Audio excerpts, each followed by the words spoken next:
वालेकुम नाज़रीन इकराम, ये वीडियो उन पेरेंट्स के लिए है, उन फैमिलीज़ के लिए है जिनको अपने बच्चे बहुत प्यारे हैं और वो उनको मोबाइल पर गेम लगाकर दे देते हैं ताकि बच्चे ना तो बाहर जाएं, ना कोई परेशान कुन सूरत हाल बने। वो समझते हैं कि मोबाइल लेकर बच्चे घर में तो है ना, कम से कम चलो ये किसी के हत्थे तो नहीं चढ़ेंगे, इनको कोई ख़तरा तो नहीं लाहक होगा। ऐसे वालिदैन को मैं आज बताना चाहता हूँ कि ये जो मोबाइल है और इस पर जो गेम्स हैं, ये बच्चों के नफ्सियात पर, बच्चों की मेंटल हेल्थ पर और बच्चों के सेहत पर कैसे खौफनाक असरात मुरतब करती हैं, ये मैं आज आपको बताने लगा हूं।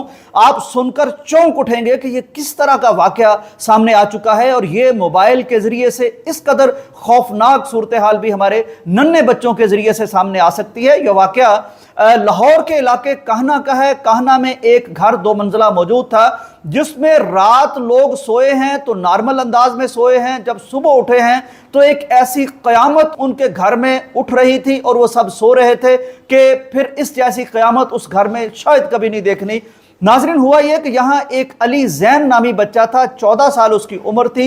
ये 2022 की बात है। वो रात को सोते हैं। कौन कौन सोते हैं? वालदा हैं, एक उसकी छोटी सी सहेली बहन है, एक बड़ी बहन है, एक बड़ा भाई है जो 22 साल है। ये सारे सो जाते हैं, लेकिन जब सुबह होती है तो अहले मोहल्ला हैरान रह जाते हैं क्योंकि ये छोटा सा बच्चा पुलिस को कॉल करता है और कॉल करके बताता है कि रात कोई ऐसा हम पर हमला हुआ है कि सारे घर वाले जो हैं अफराद वो डेड बॉडीज की सूरत में मौजूद हैं। पुलिस एंटर होती है। बड़ा भाई जो है 22 साल, दहलीज पर उसकी लाश और डेड बॉडी पड़ी होती है। पुलिस आगे एंटर होती है तो बेड पर इसकी वालदा, इसकी बड़ी बहन, इसकी सौतेली छोटी बहन, वो सब खून में नहाई हुई पड़ी होती हैं। ये सिर्फ अकेला 14 साल अली ज़ैन जिंदा होता है और ये उनको एक बताता है कि जी मुझे नहीं पता क्या हुआ है, कोई हमला हुआ है, रात को सारे कत्ल कर गए हैं। पुलिस चौंक जाती है। उस पुलिस की एक नेचर होती है, एक नफ्सियात होती हैं। पुलिस को लगता है कि इस बच्चे को भी हमें शुकूक के दायरे में लाना चाहिए। वो बच्चे का टेस्ट, जो एक वेपन चलाने का टेस्ट होता है जिसमें केमिकल जो होते हैं, बारूद और गन पाउडर जो होता है वो हाथों पर आ जाता है, वो इस बच्चे का टेस्ट भी ले लेते हैं। कुछ और भी अपने वो कार्रवाई करते हैं और चले जाते हैं। नाज़रीन इकराम, पुलिस तफ्तीश करती रहती है, मुजरम ढूंढ रहे होते हैं। इसी घर के कुछ अफराद, इसके वालिद और दूसरे लोग, इनका एक दूसरा करीबी घर था, वहां सो रहे होते हैं। खैर वो भी आ जाते हैं। हैरत अंगेज बात उस दिन होती है जिस दिन पुलिस को इस बच्चे के मामू कॉल करते हैं और वो कहते हैं जी कि ये सारे कत्ल इस 14 साल अली ज़ैन ने अपनी वालदा को, बड़ी बहन को, छोटी बहन को, बड़े भाई को इसने कत्ल किया है और ये मान गया है क्योंकि जड़ावाला में हम मौजूद थे। वहां इसने मुझे कहा है कि ये सारे कत्ल मुझसे हो गए हैं तो मुझे आप भी माफ कर दें और मुझे मेरे वालिद साहब से भी माफी ले दें।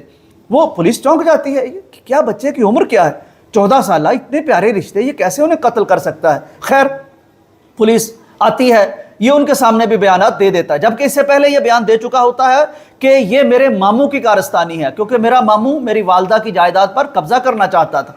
लेकिन अब ये ऐलान करता है। बहरहाल ये मामला अदालत में चला जाता है। इसके पॉलीग्राफ टेस्ट होते हैं, जो झूठ पकड़ने का टेस्ट होता है। फिर ये अदालत में भी अपना एतराफ़ कर लेता है क्योंकि अदालत में ज़ाहिर है पुलिस के यहाँ जो एतराफ़ किया होता है वो तो माना नहीं जाता। अब सारी अदालत सर पकड़ के बैठ जाती है, पुलिस सर पकड़ के बैठ जाती है कि आखिर क्या वजह है एक 14 साल बच्चा अपने ब्लड रिलेशंस को यूं कत्ल कर देता है, ऐसा ब्रूटली कत्ल कर देता है, कातिल बन जाता है। वजह क्या बनी? अब यह बच्चा 100 साल, इसको अदालत ने सजा सुना दी है। अदालत ने यह मान लिया है कि कातिल यही है क्योंकि बहरहाल पुलिस के सामने बड़े सारे मसाइल थे, कोई यानी शाहिद कोई नहीं था और उनके पास कोई ऐसा वाज़े सबूत नहीं था। बहरहाल इसका एतराफ़ करना और ये जो शाहिद है उनकी बिना पर इसको कातिल डिक्लेयर कर दिया गया है, खुद भी मान गया है और 100 साल इसको कैद की सजा सुना दी गई है, जिसकी उम्र 2022 में 14 साल थी और अब 2025 है। कितने 3 साल का इजाफा कर लीजिए, यानी 16-17 साल का ये बच्चा है। अब जरा दिल थाम के सुन लीजिए कि वजह क्या बनी, मुहर्रिक क्या था कत्ल का। वजह यह थी, ये जो मोबाइल हम देते हैं उस पर गेम्स लगा के देते हैं और उस वक्त बड़ा दौरा था पबजी गेम का। ये पबजी गेम खेला करता था और गेम में होता यह था कि जो शख्स मरता जाता है वो गेम से निकलता जाता है, ऑनलाइन बहुत से लोग इनके साथ शामिल होते हैं। अब आप इसके दोस्तों पर तो तवज्जो देते हैं अपने बच्चों की, और इसके क्लास फेलोज पर भी तवज्जो देते हैं कि उनमें कोई गलत आदमी तो नहीं है, लेकिन ऑनलाइन कौन किस नाम से क्या उम्र बता के कौन मुजरम बैठा है किसी को क्या पता। तो ये ऐसे मामलात भी होते। लेकिन ये बहरहाल गेम खेला करता था, और गेम में जरा सी तवज्जो इधर उधर होती थी तो वो बंदा निकल जाता था गेम से, वहां मार दिया जाता था उसे गेम के अंदर, तो यानी गेम में एक आर्टिफिशियल वो मर जाता था।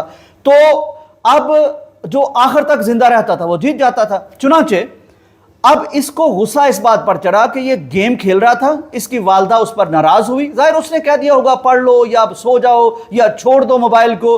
इस बात पर इसको गुस्सा था। घर में गन मौजूद थी, गन उठाई और इस बच्चे ने वो सारा कुछ कर दिया जो मैं आपको बता चुका हूं।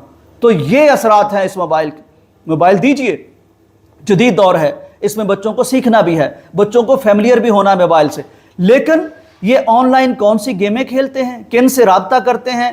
अनऑथोराइज गेम जब आपके मोबाइल में डाउनलोड हो जाती है, आपका सारा डाटा उनके पास चला जाता है, आपके बैंक अकाउंट्स की रसाई उन तक चली जाती है, मोबाइल हैक हो सकता है, ख्वातीन की तस्वीरें जा सकती हैं, डिटेल्स जा सकती हैं, और ये छोटे छोटे बच्चे गेम्स डाउनलोड कर रहे होते हैं। इनको समझाइए, इनकी काउंसलिंग कीजिए, इनको बताइए कि ये काम आपने नहीं करने। कौन सी गेम है जो खेली जा सकती है, कौन सी गेम्स हैं जिससे राब्ते पूरी दुनिया के मुजरमों से हो सकते, वो आपने नहीं खेलनी। ये बड़ी अहम वीडियो है, इसको आप गौर से सुनिए, अब जिन जिन से आपको प्यार है उनको भी सुनाइए, ताकि खुदा ना खास्ता कल कोई और हमारा बच्चा पूरे घर को कत्ल करके जेल में ना बैठा हो।